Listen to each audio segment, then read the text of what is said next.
So Rebecca Hayden, she's going to be talking to you guys about mastering the mind. So please give a round of applause for Rebecca.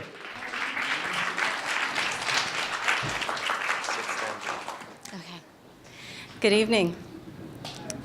I'm so grateful to be here with you this evening. And I have to tell you that the talk I'm about to give was entirely inspired by the experiences I've had with plant medicines such as ayahuasca and iboga over the last few years. These plant medicines are transforming lives all over the world. And the experiences that people have with them tend to involve receiving profound insights and teachings. And for me, the teachings continue daily, and I'm really honored to be able to share some of them with you this evening. The imagination is one of the most undervalued resources that we have at our disposal every day. When we think of the word imagination, we usually think of children. Not a bad image to invoke. But we may as well think of a computer or a plane, because neither of these things would be created without the imagination. And I know this has been said before, but it deserves to be said again to emphasize the fact that the imagination really has power. So for those of us who don't aspire to create a plane or a computer, how do we use the imagination in our everyday lives? Well, as it turns out, we're using it all the time. When we have fears, they exist in the imagination. Fear of being robbed, a fear of falling.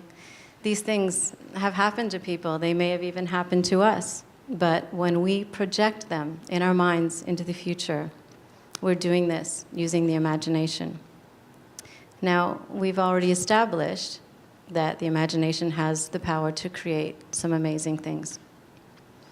When we project negative ideas into the future in our minds, we're creating fear. And fear creates tension in the body. And it tends to close people down in many ways, particularly socially. So how do we use the imagination to our advantage? The imagination is the engine of the mind. And the mind is the realm of thoughts. And thoughts affect our feelings and our actions. What if we were to take up a position in our mind and order it according to what serves us? After all, the mind is a tool, and we use tools to assist us. First, we must observe the mind. And by recognizing our fears, we've begun to do this because instead of engaging with them and allowing them to take over our thoughts, we've recognized how they were created.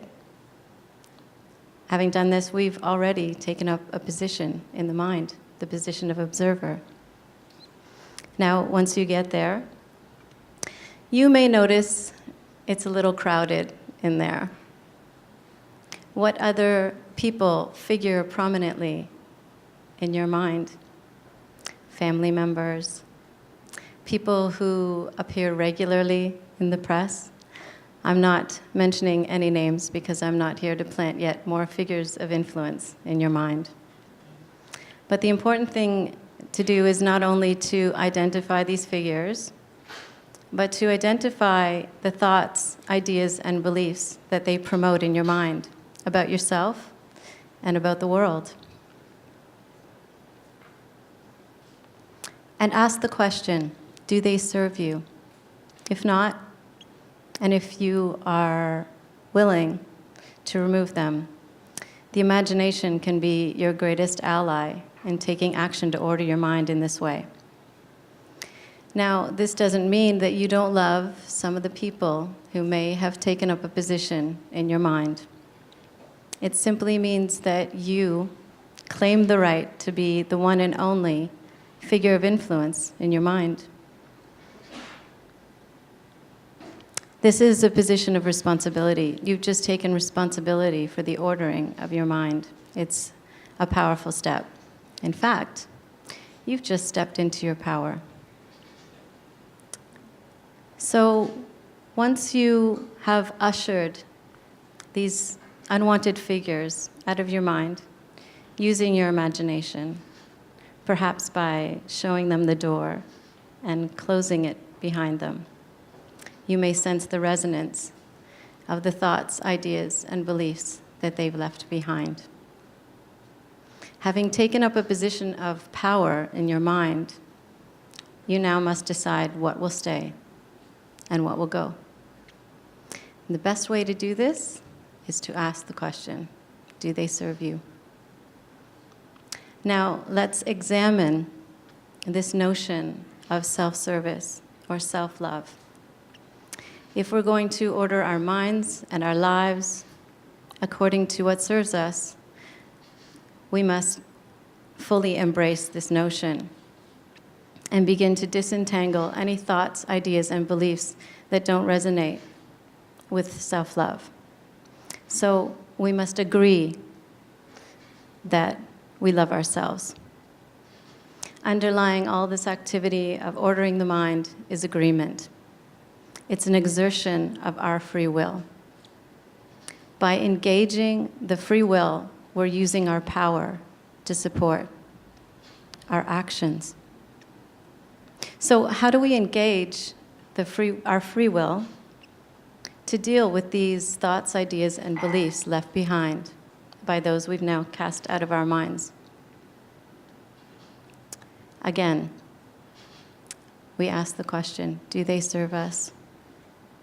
So instead of holding up these thoughts to a test outside of your mind, outside of your power and influence, you will be evaluating them based on whether or not they make this tool of the mind an effective one that works on your behalf.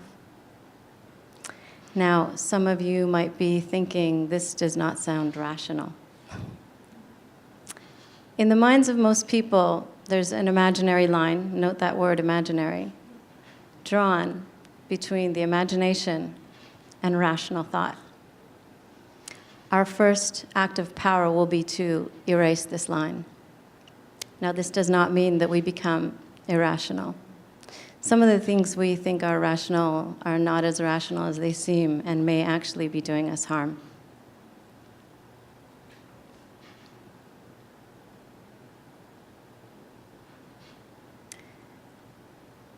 If we insist in our minds that the imagination exists separate from rational thought, we've just eliminated innumerable possibilities. The word rational is often used to determine or denote the legitimacy of a thought or an idea. And I think that we can all see how at one time the idea of flying or the idea of a round world fell into the category of irrational thinking. Genuinely new thinking does not adhere to what's considered to be rational at the time. That's quite a trap. How do we get out of this trap? Who decides what's rational? We do. I think we all want positive change in this world and in our lives.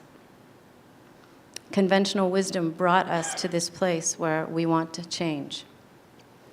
And we're going to have to use different yardsticks to measure what makes sense if we want to move on from here in a truly different way.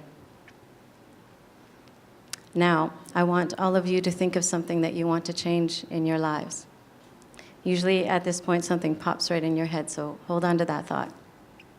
And now observe any encroaching thoughts, ideas, and beliefs that intervene.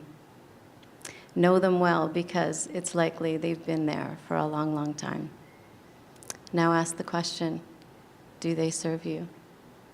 And if not, jettison these thoughts and allow the idea of change to fully take shape in your mind and to grow. So now that we've come to this place where we've stepped into our power, we'll be using the mind to create rather than tear down the things that we've imagined for ourselves. This is self-love in action. It begins by allowing ourselves to use our tools to fashion a life of our making. And by doing this, we create an opportunity for this kind of thinking to be adopted by the people in our lives and in our communities. Contrary to popular belief, what genuinely serves us serves humanity, because we are humanity. And our time has come. And I thank you all. And anybody who is curious or wants to know more about medicine wisdom, integration, or the concepts and techniques that I've talked about tonight, please feel free to visit my website, offthedeepend.ca or RebeccaHayden.com, and get in touch. Thank you very much.